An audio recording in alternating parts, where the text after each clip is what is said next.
glass breaks. We welcome in Austin Price. He joins us every week thanks to Rick Terry Jewelry Designs.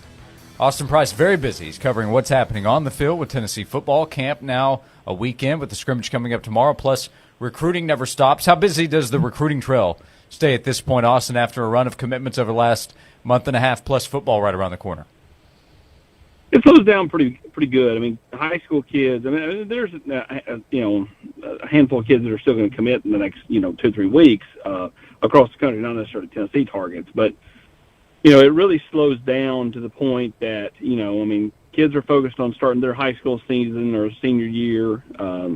Coaches are focused on starting their college season, so it slows down. We'll pick back up a little bit more once the dead period ends September 1, and kids can go back to college campuses and get back on some visits and that type of thing. But most of the kids that are going to announce in the next 2 to 3 weeks are kids that have already kind of come to a decision or have already taken their visit. So it slows down pretty dramatically. There's still calls going on. Tennessee's talking to recruits. Half the time, we're walking from the indoor to the outdoor after stretch.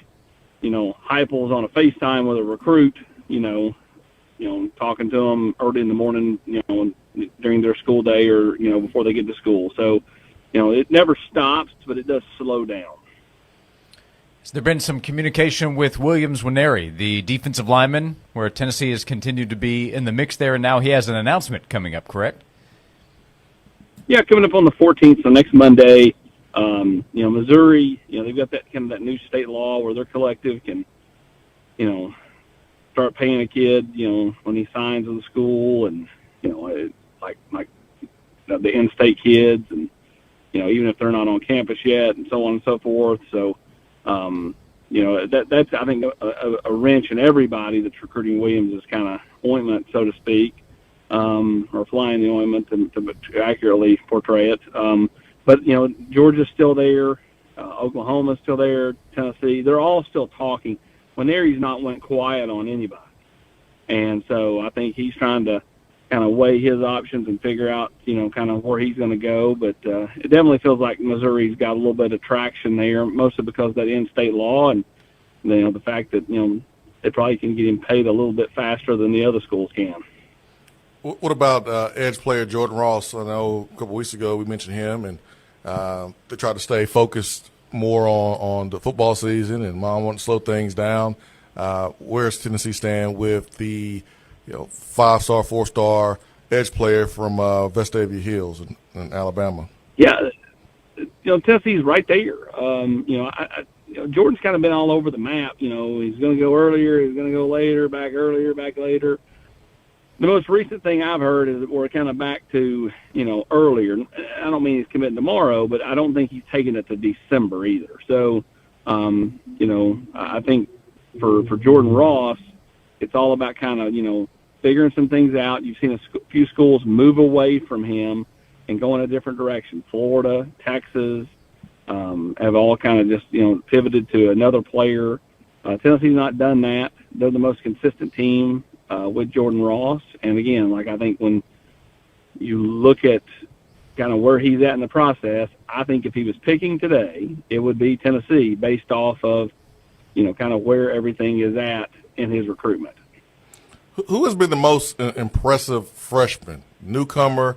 We have a lot of those that have transferred from different schools. But what about freshmen? Most impressive freshmen so far, fall camp? Been a bunch. I think the staff is submitting pretty hard with, this group of freshmen that has rolled into town. Rodney Garner, he's never going to say it, because he coaches an old school way, a certain kind of way. But I think he loves David Hobbs. He loves Tyree Weathersby, Caleb Herring, Arion Carter, Ethan Davis, Ricky Gibson, Jordan Matthews. They like this group. And then there's a group of like Nathan Robinson and Trevor Duncan. Maybe those guys aren't players that are going to help you this year, but the way they're made physically, the way they're made mentally, gives you a great belief, okay, we've hit on this kid, and he is going, a year from now, is going to be a real problem for opposing teams. And so this overall class, I think when you look back at it 5-6 years from now, could be a pretty special class. Again, where was it ranked? Right there, French top 10, right maybe outside the top 10, depending on which service you looked at. But I think it has the potential to, when you look back at it 5 or 6 years from now, to be much better than that. Austin Price is with us, Volquest.com. What do you hear about Nico and how he's performed so far? How important is tomorrow for him, his first full scrimmage in the fall as a quarterback in Tennessee? Typical freshman, looks like $1 million one play and flashes, and then we'll make a bad mistake the next. I mean, I think that goes for any of those kids. I think there's just, I think physically there's something that they all bring that the previous classes haven't. Like, I just feel like they're much more prepared physically than their counterparts in previous classes. But with Nico, he's put on about 20 pounds since he got here. He's about 215 pounds. He's gotten much thicker, like in the neck and the shoulders. I think it's just about, understanding the speed in which the offense goes, understanding kind of, where to go with the football. And, Nico's, sky's the limit for him. I just think ultimately, though, he's still a freshman. He's not ready to play today. You don't want him to play today. In a perfect world, he plays in 4 games this year or whatever. I mean, nobody's really redshirting him, but you know what I'm saying? Like, he gets his fair share of reps in mop-up duty for Joe, and then, assumes the reins a year from now. Austin Price, Volquest.com. What is your expectation for tomorrow's scrimmage in terms of who's going to be available? I know Cooper Mays has taken some maintenance time. Do you anticipate him doing the same thing tomorrow, or do you anticipate anyone not going tomorrow? I think there'll be a few players that don't go tomorrow. We'll see if Tamarion McDonald goes. I think Cooper's a candidate to not go tomorrow. But they kind of really need him to go just because, I just don't believe that they have some dead-set, locked-in guy behind him. And being able to run the offense efficiently is as important as anything. That's why Cooper, to me, is the most important player, more important than Joe. Because if you can't get the snap back and you can't run it at the speed Heupel and Joey Halsley want to run it, then how effective is the tempo? The tempo is not the same tempo. And so, I think, getting Cooper back out there as quick as possible is good. We'll see if he goes tomorrow. You never know. With kids, what day to day, things happen. Andre Carrick gets a little banged up on the practice field. Will he be able to go tomorrow? We'll see. There's a few of them, just nicks and bruises. Nobody's hurt, but at the same time, I think Tennessee taking a cautious approach with several of them because they know how important they are when September gets here. Austin, is there a player that you've heard is having a good camp, maybe more than you expected, has a chance to play a bigger role than you would have talked about a month or two ago? Yeah, I think for me, McCallum, I knew he was going to play a role because, they're just so thin at tight end. But McCallum Castles is continue to hear he's having a really good fall camp. Defensively, there's a lot of them. Keenan Peely's someone who, again, we all expect to start right. That's why he came here from BYU. But the reviews are so much better than, maybe I envisioned going in. You go back 2 years ago, he tears the ACL. We know you love the Braves, Josh.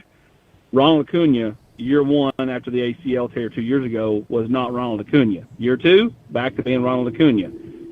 From all accounts, that's the same thing with Keenan Peely. He is much more, I guess explosive would be the right word, much more agile than, maybe he was a year ago when he was coming off the ACL and battled an ankle. So, everybody I continue to talk to just screams how impressive the defensive line is, how impressive the linebackers are.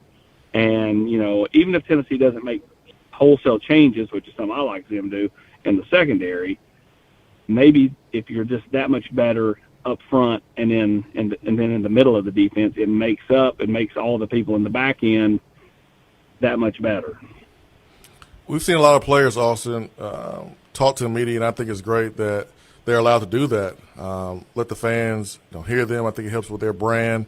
I think it's great for their parents and people that are back home be able to follow this team and hear from them. Who has been the most impressive so far this fall camp and their media availability? What comments from the players have stood out in the past or maybe even today? Well, I mean, I think there's a lot of impressive kids on this football team. I love when they flash the personality. I think Arion Carter is as impressive a kid when he talks to the media as anybody. He's a freshman.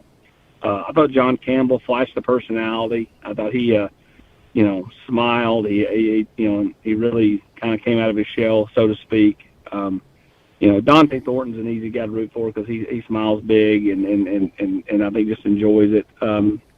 Ramel Keaton's a quiet kid, but I thought he did pretty well today. Normally he's about 2 or 3 word answers, and I thought today he gave really good, thought out answers, and so I think that everybody over there has done a nice job with those kids, making them understand how important that part of it is, and just a lot of good kids. And let's face it, these kids do interviews from the moment their recruitment starts, and they do a bunch of them, and so you go back to when you were coming out, Jason.